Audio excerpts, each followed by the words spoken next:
You are all capable of Paramadvaita.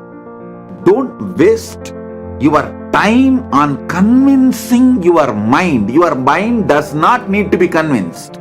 Decide, I am going to live my Paramadvaita. I am Paramashiva.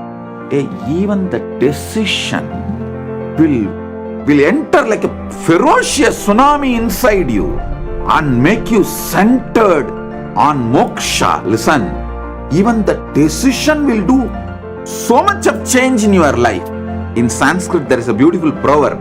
If a cat wants to become tiger, it should lose its taste for rat. Even if he starts thinking he is tiger, his tongue will lose taste for rat.